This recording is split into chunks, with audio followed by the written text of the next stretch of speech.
ಎಲ್ಲರಿಗೂ ವಿಶ್ವ ಪರಿಸರ ದಿನಾಚರಣೆಯ ಶುಭಾಶಯಗಳು. ನಮ್ಮ ಭೂಮಿಯ ಫಲವತ್ತತೆ ಹೆಚ್ಚಿಸಲು ಎಂಜಿಕೆ ಬಯೋಚಾರ್ ಬಳಸಿ. ಇದು ಮಣ್ಣಿನಲ್ಲಿ ಇಂಗಾಲವನ್ನ ಹಿಡಿದಿಟ್ಕೊಳ್ಳುತ್ತೆ. ಪರಿಸರ ಉಳಿಸಿ. ಹೌದು, ಬಯೋಚಾರ್ ಭೂಮಿಯ ರಕ್ಷಣೆಗೆ ಹೊಸ ಭರವಸೆ. ಇದು ಮಣ್ಣಿನ ತೇವಾಂಶವನ್ನ ಉಳಿಸಿ ಬೆಳೆಗಳು ಸಮೃದ್ಧವಾಗಿ ಬೆಳೆಯುವಂತೆ ಮಾಡುತ್ತದೆ. ಇದರಿಂದ ಬರಡು ಭೂಮಿಯನ್ನ ರಕ್ಷಿಸೋದೆಂದ್ರೆ ನಮ್ಮ ಭವಿಷ್ಯವನ್ನು. ಈ ಬದಲಾವಣೆ ಕೇವಲ ಆರಂಭ. ನಾವೆಲ್ಲರೂ ಸೇರಿ ಮಣ್ಣನ್ನ ರಕ್ಷಿಸೋಣ. ಆರೋಗ್ಯಕರ ಮಣ್ಣು, ಆರೋಗ್ಯಕರ ಜೀವನ. ಇದು ಮುಂದಿನ ಪೀಳಿಗೆಗೆ ನಾವು ನೀಡುವ ಉಡುಗೊರೆ. ನಮ್ಮೊಂದಿಗೆ ಕೈಜೋಡಿಸಿ. ಎಲ್ಲರಿಗೂ ವಿಶ್ವ ಪರಿಸರ ದಿನಾಚರಣೆಯ ಶುಭಾಶಯಗಳು. ನಾವು ರಾಸಾಯನಿಕ ಬಳಕೆಯನ್ನು ಕಡಿಮೆ ಮಾಡಲು ಎಂಜಿಕೆ ಬಯೋಚಾರ್ ಅನ್ನು ಒಮ್ಮೆ ಬಳಸಬಹುದು. ಇದು ನಿಧಾನವಾಗಿ ರಾಸಾಯನಿಕ ಬಳಕೆಯನ್ನು ಕಡಿಮೆ ಮಾಡಲು ಉತ್ತೇಜನ ಕೊಡುತ್ತದೆ. ಭೂಮಿಯ ಫಲವತ್ತತೆ ಹೆಚ್ಚಾಗುತ್ತದೆ. ಈ ಬಗ್ಗೆ ತಾವು ಅಂತರ್ಜಾಲದಲ್ಲಿಯೂ ಕೂಡ ಪರೀಕ್ಷೆ ನೋಡಬಹುದು. ಒಂದು ಗಿಡಕ್ಕೆ 1 kg 2 kg ಈ ರೀತಿ ಒಮ್ಮೆ ಬಯೋಚಾರ್ ಬಳಸಿ 100 ವರ್ಷಗಳವರೆಗೆ ನಮ್ಮ ಭೂಮಿಯ ಫಲವತ್ತತೆಯನ್ನು ಕಾಯ್ದುಕೊಳ್ಳಬಹುದು.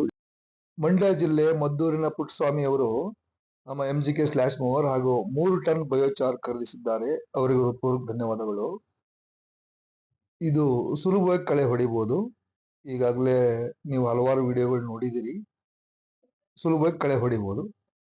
ಮಳೆಗಾಲದಲ್ಲಿ ಅಡಿಕೆ ಗರಿಗಳು ನೆನೆದು ಮಳೆಗೆ ತುಂಬಾ ಸಗಣಿಯಾದಂಗಾದಾಗ ಸುತ್ತಾಕೊಳ್ತದೆ. ಇನ್ನ ಸ್ವಲ್ಪ ಒಣಗಿದ್ರೆ ಸುಲಭವಾಗಿ ಗರಿ ಕಟ್ಟಾಗ್ತದೆ. ತೀರಾ ಮಳೆ ಹಸಿಯಲ್ಲಿ ಗರಿ ತೆಗೆದು ಹೊಡಿಬೇಕು. ಕಳೆ ನೀವು 6 ಅಡಿ ಹತ್ರ ಇದ್ರು ಕಳೆ ಹೊಡಿಯುತ್ತೆ.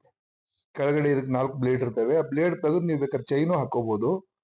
ಚೈನು ಹಾಕೊಳ್ಳಿಕ್ಕೆ ಅವಕಾಶ ಇದೆ. ಬ್ಲೇಡ್ ತೆಗೆದು ಚೈನ್ ಹಾಕೊಳ್ಬಹುದು.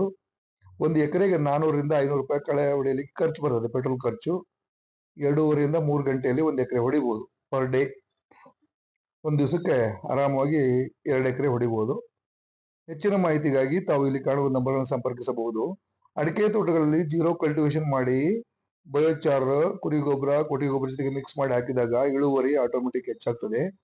ಬಯೋಚಾರ್ ನೀರನ್ನು ಹಿಡಿದಿಟ್ಟುಕೊಳ್ತದೆ, ಗಿಡಕ್ಕೆ ಬೇಕಾದ ಕೊಡ್ತದೆ, ಸೂಕ್ಷ್ಮ ಜೀವಿಗಳಿಗೆ ಮನೆ ಆಗ್ತದೆ. ಭೂಮಿ ಸಡಿಲವಾದಾಗ ಬೇರುಗಳು ಆಳಕ್ಕೆ ಇಳಿತವೆ. ಆಳದಲ್ಲಿನ ಭೂಮಿಯ ಖನಿಜಾಂಶಗಳು ಸಿಗ್ತವೆ. ಇದು ಎಂಜಿಕೆ ವುಡ್ ವಿನೆಗರ್, ಎಂಜಿಕೆ ಸೋಲಾರ್ ಟ್ರ್ಯಾಪ್, ಕ್ರಿಮಿಕೀಟಗಳಿಗೆ ಪರಿಹಾರ.